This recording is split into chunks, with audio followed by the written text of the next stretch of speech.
So let's move on. I've got an interesting presentation today, and it's a little different. And there's a pitch at the end. I am going to make you an offer. How many here consider themselves to be adventurous? Everybody raise your hand. Come on. You are in the resource sector. You are in the sector that can make you or break you. This is the industry that if you get the right mine or the right project, it doesn't have to be gold or silver. It's certainly Northern Report covers all the resources, not energy, except energy. Good discovery can change your life in many ways. But so we're all adventurous, so I'm going to take you on a little adventure. Some of you in here are very sophisticated, you know all this, some of you don't. This is just a refresher course on how to make outsized gains in the resource sector. So it actually boils down to this. It's not what you know, it's who you know. However, even if you have the inside track, it always boils down to the people. I was taught this by Professor Green a long, long time ago. We became fast friends because he was mentioned in the Silver Bonanza written by Franklin Sanders, and he had a resources section, and Dr. Bill Green was in the back of it, and I used to give him a call from time to time. And after I moved to Spokane in 1999, after this long phone call relationship, he said, "When the heck are you coming down to my office and visiting with me?" And I said, "Oh yeah, he's in Spokane. I'm in Spokane." So I went down there and I went in this little office, and I don't know how many of you know Spokane, but a lot of the buildings are like from the 1900s, and they're very gorgeous, really. But I go up to this office, and typical professor, I sit down, and he has to pull books off of the chair, right? So I get a chair, and the whole thing's books up to here, and all these bookcases, and he says, "Do you want to share my office with me?" I went, "Are you kidding me?" No, thank you. Anyway, I'll get off the Bill Green story, I'll get on to him. But he taught me, that's why I'm elaborating. He said, "David, I want you to know something. It's the people." He says, even if the people go and look for something and they don't find it, if you have the right people, they will continue to work until they do. And that always resonated with me. So, seed financing, below ground level, a big advantage. So I made up this little idea here to elaborate on seed financing. Seed financing, most of us are taught that if you get in on the ground level, you've gotten in at the beginning. You've got an advantage. I mean, everyone's heard about a ground floor opportunity, ground level opportunity. But when you're looking at seed financing, you're down here, and ground level is right there. So that would be a distinct advantage over a ground level opportunity, is it not? And a lot of these seed financing opportunities are basically for people that are friends and families and people, let's say, that are in the know. And this is the way it's done. I mean, this is no mystery. If you understand how the private placement, first round, second round financings are accomplished, this is not a mystery. It's just that this isn't something that's well publicized, and I don't think many in the industry even bother to talk about it. But I think it's important for you to know that sometimes these outside gains, and many that are the most notable investors in the entire industry, and how do they go from nothing to billionaire status? How do they do that? What's their secret? The secret is that when you start off with the seed financing, you might start off with 5 cents a share, and by the time it gets to the ground level where you might be an accredited investor and able to participate, it comes out at 25 cents. So those people that started with a nickel have already got a 5-fold increase in their capital. And to make a 500% gain in the stock market is something that's easily accomplished. Okay.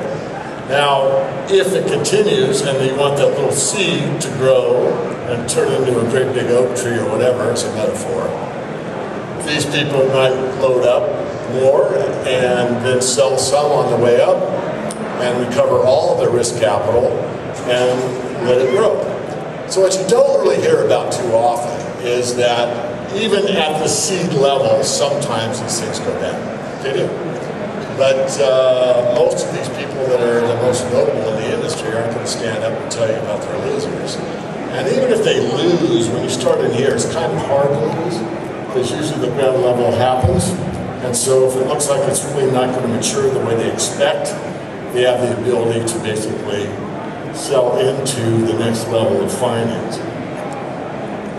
So as I said, it's the initial money, often coming from the founder's personal assets or money from friends and family, used when starting a business or a company. And there are 4 levels: the seed capital, the venture capital, the mezzanine financing, and the IPO. And how many here, let's just get a kind of more acquainted with each other, how many know what a private placement is?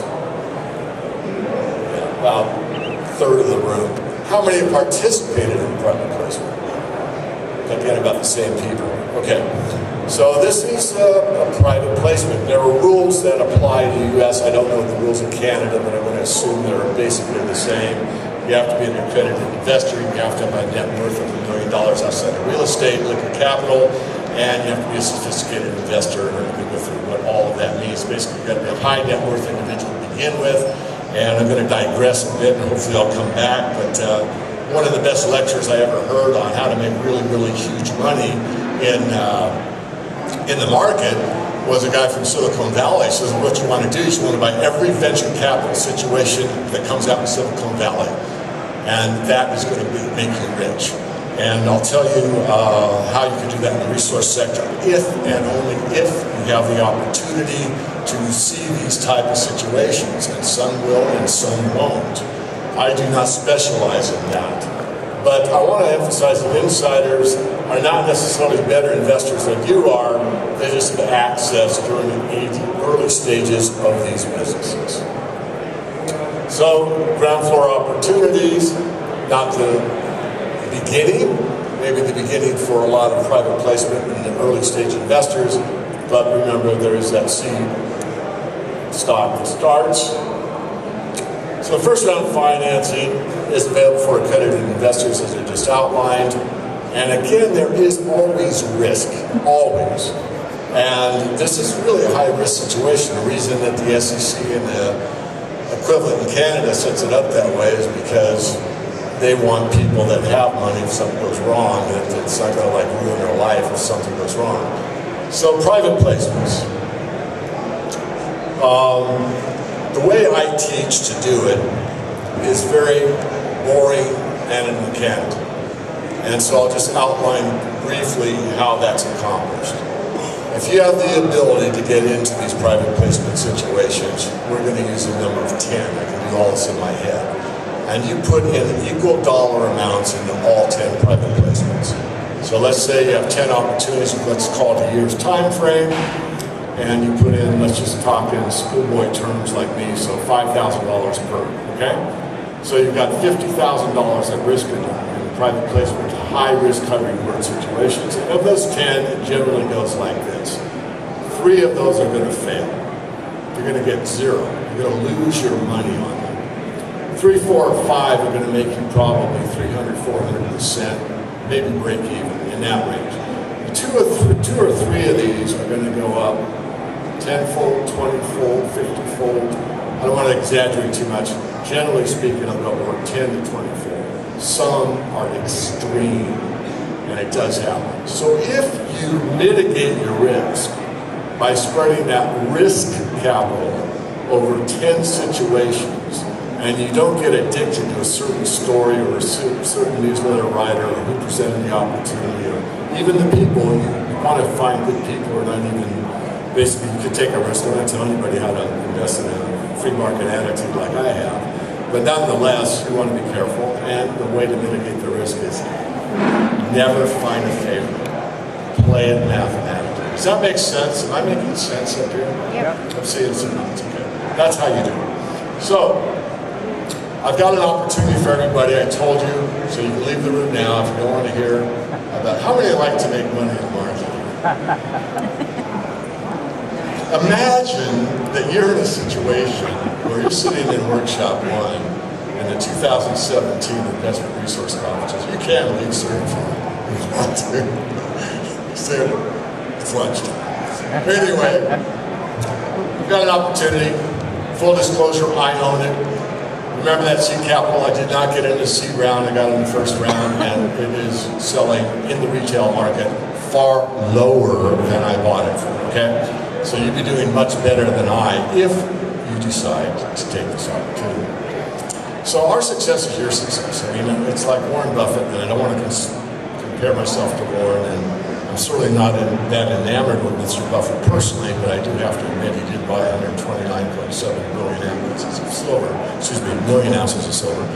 And he is partial to that market, or at least was. So the opportunity is available for about a month, which means you do have to take action, and everything I'm about to say is forward-looking, so be warned. It could go wrong, and I could be telling fibs. I'm not, but it hasn't. So there is a company that's environmentally friendly that'll be a spin-out. And this company put out some press releases. So there's a forward-looking information. Take a picture of it with your phone. Again, everything I'm about to say may not take place. So this is focused on what I call the above-ground gold market. The above-ground gold market is the e-waste market, which is electronic waste. And this is fascinating to me, and I'm still learning more about it. If you take a high-grade gold mine like this, you are looking at a situation where you might make $400 per ounce profit. That is a pretty lucrative gold mine. And that's what most of us have invested in for years and years. But if you look at just one level up on like PC boards, you're looking at a factor of almost 10 as far as what that is worth. And if you go to the extreme over here, and you look at RAM fingers, you're looking at about $96,000 per ton. There's no gold mine in the world that does that. So I want you guys to understand that this opportunity is something that I discovered and I knew about probably 2 years ago. But I can only do what I can do, and I cannot give you information that is not publicly disclosed. It is, but I'm not going to give you the name because I do not want to burn the people in this room that raise their hands that already subscribe to the Morgan Report. But this Morgan Report speculative company announced the proposed spin-out to the X-Leach reagent technology to this company. And here are some of the Q&As. Why is a speculative company completing a spin-out of this technology? And the answer is there's a number of reasons. It's to maximize value of this new process, to mitigate future dilution. So in other words, it's a company that you will receive for free if you own what I call the parent company, the one that's been on our list for quite some time, and to attract sector funds and market participation.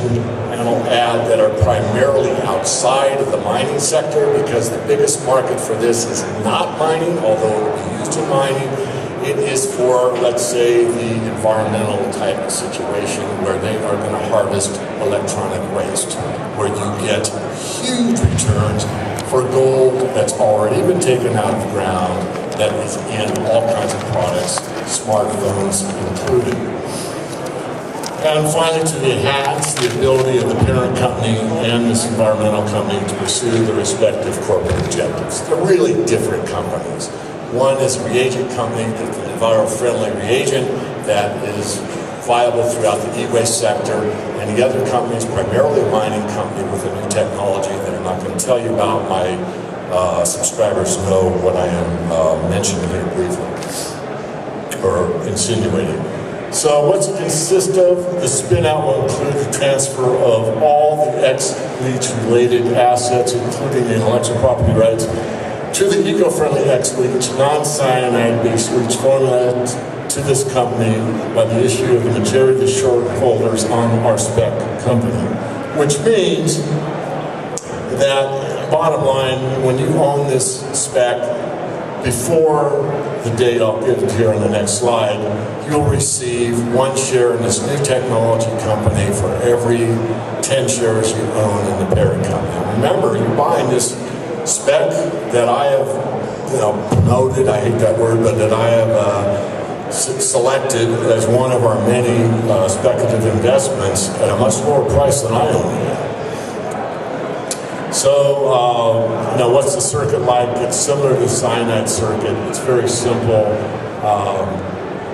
I think more importantly is this: there'll be a special meeting to approve the arrangement to take place on February 27th. So, in plain English, if you do not own this company before the 27th of February this year, which is roughly a month from today, then you don't get this deal. These are rare. They happen occasionally. This happened to me once before with a Platinum Group Metals Group on another company that I had advocated a purchase of. And the time that happened, the spin-out company that was tax-free to shareholders of the parent company were very, very happy because this thing took off like crazy. And my broker called me up and said, "Do you want to sell some?" And I'm not always the best. I said, "No, I don't think I want to sell." I sold a little, but I should because he was right. But regardless, the shareholder approvals has to be approved, it has to be voted on, it's in the future, it's an opportunity that's rare, these things don't happen often. And I am almost out of time. We are in booth 924. If you want to come by and get the book on the health benefits of silver, you certainly can. And I'm out of business cards. I do not have sign-up sheets at the booth to sign up to get the Morgan Report. So you're all adults. You all can listen, and you all can find my website. So if you do, you got from today.